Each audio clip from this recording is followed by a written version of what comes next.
Morning, Mary Pat. Hi, Liz.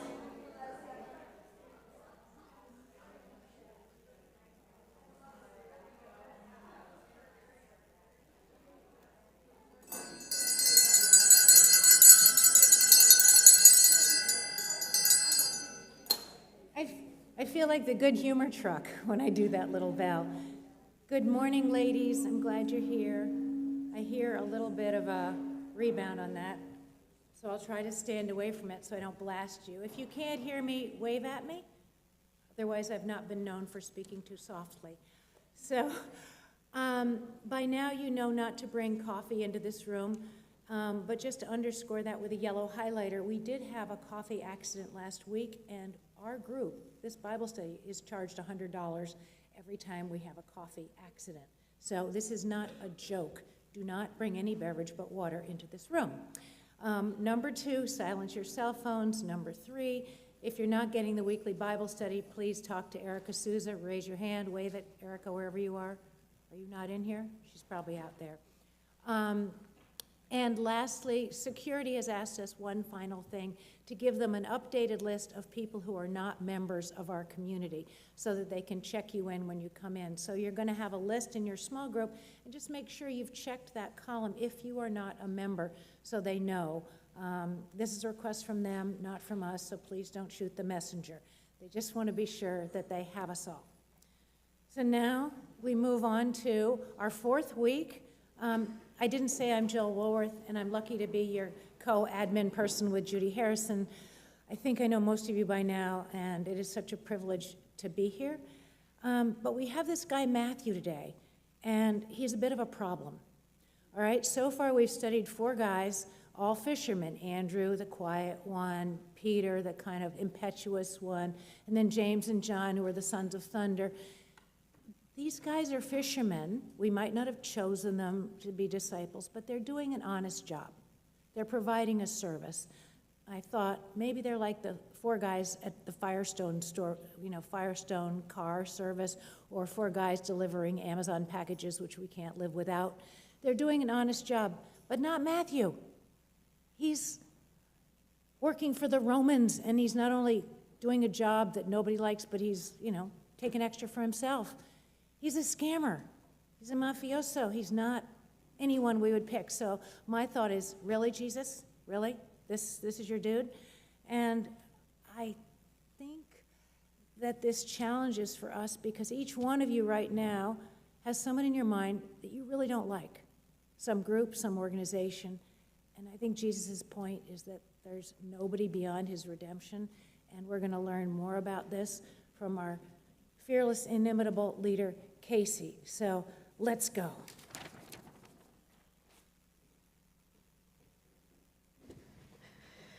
Well, thank you, Jill. Good introduction to Matthew, who we're going to be looking at some length today, and you'll have a good chance to talk it over in your groups as well. So I welcome you back. And as Jill reminded us, we have looked at 4 disciples so far. And could we have the first slide? There we are.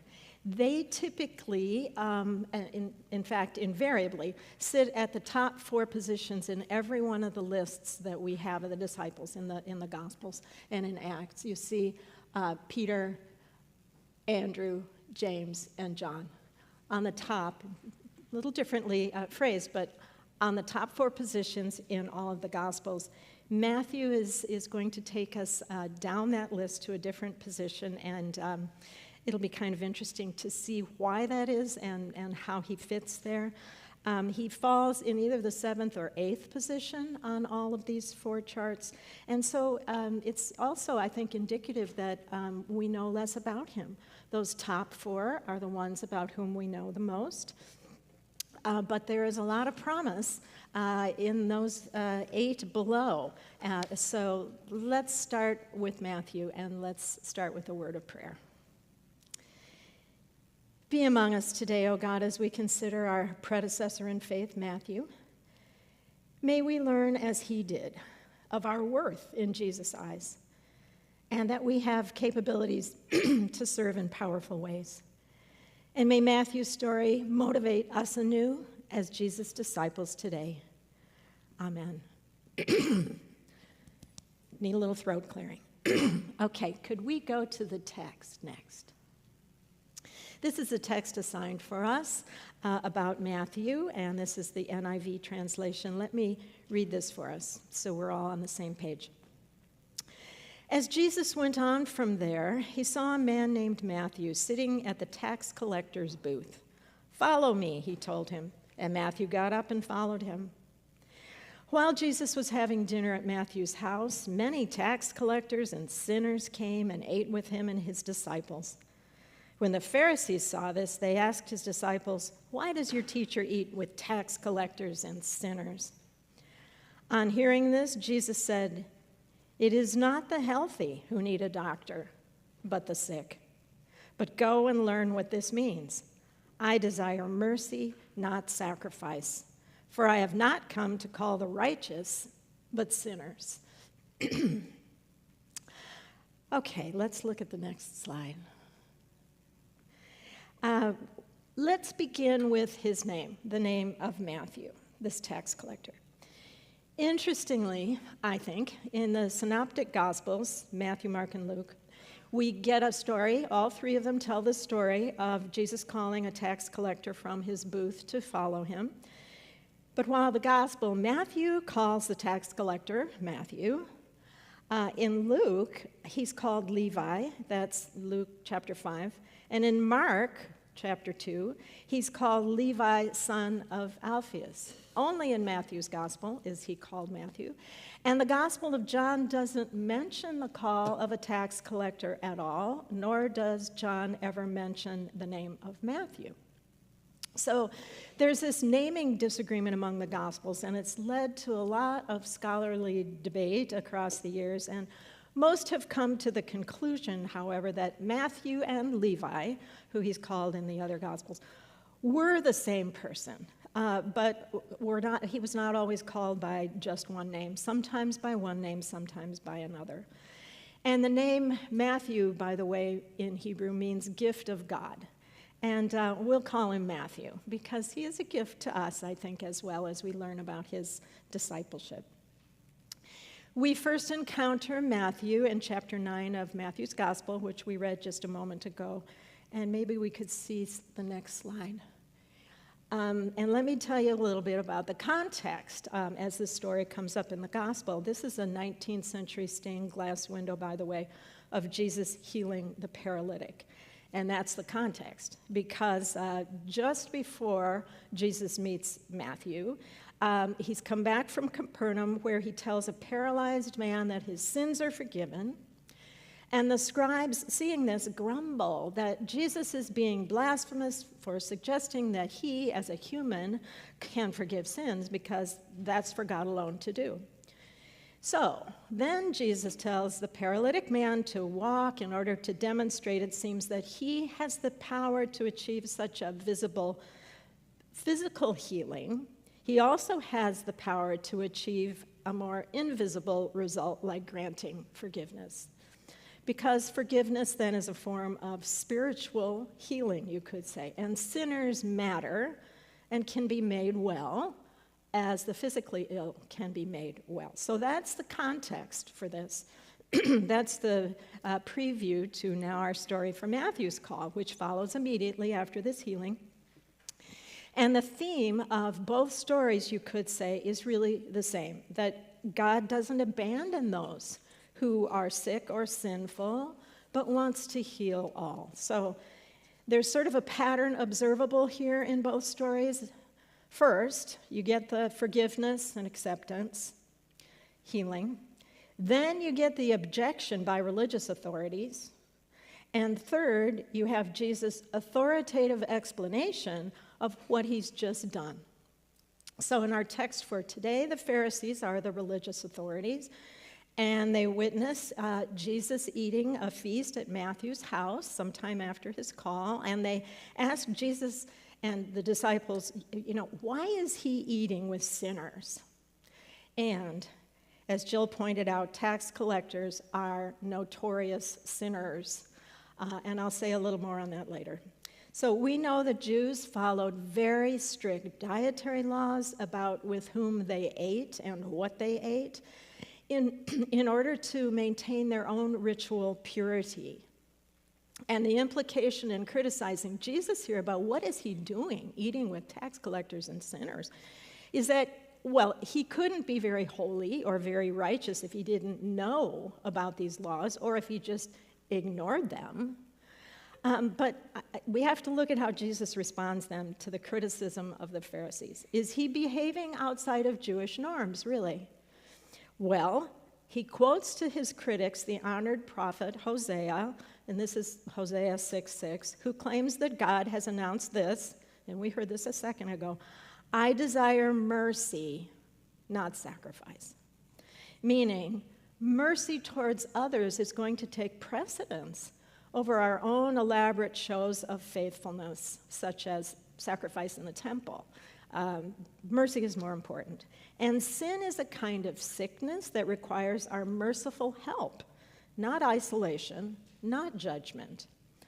So, that's the story of the call of Matthew, the tax collector, and the resulting controversy, and the way Jesus taught about forgiveness and acceptance that he offered to Matthew. So Matthew's call becomes a very important opportunity for Jesus to teach. Well, what more do we know about Matthew, the tax collector? What about his profession? We've had occasion to witness a number of times together as a Bible study that tax collectors were considered lowest of the lows. They were collaborators, as we know, with the Roman occupying force. They bought their tax franchise for a certain region of land from the Roman government. They paid an amount that the Romans stipulated. And then the tax collectors extorted their own people to collect that required tax, and they were required to submit that to Rome. But the tax collectors were also known to employ thugs, to strong-arm people, to get as much as possible out of them, because anything above and beyond what the Romans stipulated as the required tax, they could keep for themselves. So they squeezed it out of their countrymen and just extorted an extraordinary amount of money for themselves. They were feared and they were despised. And that was considered sinful, of course, to treat one's fellow countrymen in this way. And so they were shunned, they were expected to keep their distance from righteous people. They were banned from the synagogue and from the worship in the temple. So as a tax collector then, Matthew, he was a religious outcast, but Jesus not only forgives him, he goes and has a feast at his house and meets and eats with him and with other outcasts. And I think that's really important for us to try to grasp how large how do I want to say it? This is not what a customary righteous Jew would have done, but he did. Matthew organizes a feast right after his call by Jesus, and I think that's significant too. Could we see the next slide? Yeah, here we go. Great feasts. They always were expected to remind the Jewish participants of the great messianic banquet that they were awaiting that was going to be held when the kingdom of God came. And look who's on the banquet list here. Matthew, his tax collector, and all his other friends. And Matthew has invited his friends to meet Jesus just as the other disciples did. I think that's interesting. If you remember when the fishermen were called, they brought their friends. Now Matthew has been called, he brings his friends as well. But these friends are sinners and outcasts, and yet Jesus is more than willing to socialize with them, to forgive them, and to heal them from the sickness of sinfulness. And there are other occasions when Jesus reaches out to outcasts. Could we see the next slide? If you remember Zacchaeus, here's another tax collector. This is a story from Luke chapter 19. He's short, and he wants very much to see Jesus when he comes to town, to Jericho, so he climbs up in a tree where his vantage point is better, if you remember. And Jesus essentially invites himself to dinner at Zacchaeus' house, so he eats there with another tax collector. And by the way, even today in Jericho, in a little central park land, there's an enormous tree, and it's labeled the tree that Zacchaeus climbed. And we can remember, too, the parable of Jesus that we studied last season, Luke 18, in which the self-righteous Pharisee, and we could see this next slide. Do you remember this one? The self-righteous Pharisee is praying outside the temple, and while he's praying, he's thanking God that he's not like that tax collector that's praying off on the side. And you'll notice the Pharisee is rather proud in his physical carriage, while the tax collector is humble and bowing and acknowledging his sinfulness and asking for God's mercy. And of course, Jesus commends the tax collector as more deserving of justification than the proud Pharisee. So you could say that Jesus did not prioritize meeting or working among the religious elite. In fact, he was pretty unpopular with many of them because his ministry disturbed their careful systems and their practices. We remember later Nicodemus the Pharisee will come to Jesus by night when no one will see him going to Jesus. He's not popular in general with the elite. So his disciples were all, with the possible exception, I think, of Judas Iscariot, from rural areas, from small towns in the Galilee region. They just weren't sophisticated urbanites, but Jesus had selected them as disciples and not the elite, perhaps because they were humble and willing to be taught. They were, as in Matthew's case, what Jesus called the sick in need of healing, and they knew themselves to be this, and such people were capable of transformation. And we see this enormous transformation in Matthew's life. Could we see the next slide? Here's an ancient fresco of Matthew. And notice that he's signaling again, and we talked about the hand signals earlier. He's signaling Jesus Christ with his right hand and holding his gospel. The Gospel of Matthew was probably written around 40 years or so after Matthew's call by Jesus. And he was prepared for this task by his fluency, we can imagine, in several languages, because that was required of a tax collector. They needed to speak at least rudimentary languages in probably Latin, Hebrew, Greek. So he knew several languages in order to collect these taxes from traders and so on that would come through the area.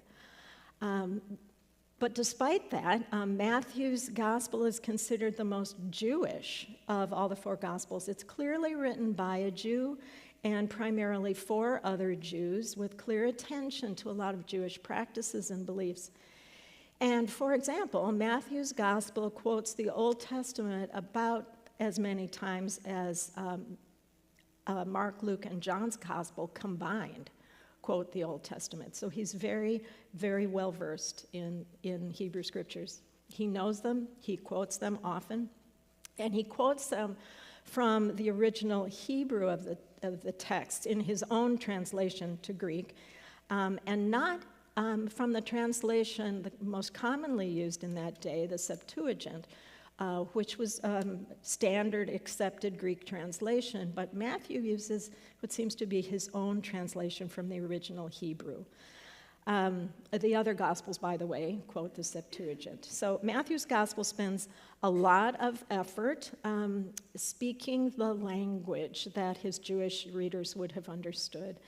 A lot of effort comparing Old Testament prophecies to Jesus' acts and showing then that Jesus is a prophetic fulfillment, and ensuring that a Jewish reader is going to recognize Jesus as this long-awaited Messiah that the prophets have been talking about. Well, Matthew would have had to have a really radical change of heart, you would think, to undertake this. What would have motivated this Jewish man, who for reasons we don't know at all, had taken up one of the most despised professions in all of Jewish society? What would have motivated him to first take up that profession and now walk away, leave that behind, and go and follow Jesus? Well, we can speculate that maybe taking up this hated profession, he was aware very profoundly of the isolation that brought to his life, and maybe the spiritual yearning for something better, something more meaningful, something more. And he found that in this man, Jesus. And I like the way this author, John MacArthur, describes the transformation that Matthew underwent. He says, he knew the Old Testament, he believed in God, he looked for the Messiah, he dropped everything immediately when he met Jesus, and in the joy of his newfound relationship, he embraced the outcasts of the world, and he introduced them to Jesus. So, as a gospel writer and evangelist, you could say Matthew changed. He went from extortion to exhortation to preaching the gospel. He went from gouging out some sort of earthly existence for himself, some sort of security, to just freely claiming the eternal promise that Jesus offered him. And just as the fishermen utilized their background and training and went from catching fish to catching human souls, so the little story that we hear here about Matthew as a new disciple went from collecting taxes to collecting souls, you could say. He throws a feast first thing and invites his friends to meet Jesus. Could we see the next slide? There we go. This is a 19th century stained glass window in London in St. Pancras Church. And the words that you can see probably up there, I don't know if you can read them, are Latin. This is Matthew holding his book. The words in Latin are Evangelium secundum Mattheum, the gospel according to Matthew. And there he is with his book. Artists generally do depict Matthew with a book acknowledging his authorship of the gospel, but it's really not clear to us what happened to Matthew after he wrote the gospel. There's nothing in Scripture that tells us about his death. Some traditions say that he was a missionary to Ethiopia and died there, and others say he was martyred by battle axe in a city called Nabadar in what is present-day Sudan, and still other traditions say he was burned at the stake. So it's hard to know if some of all of that could be an accurate depiction of his missionary journeys. However the story ends, we understand that he had been martyred.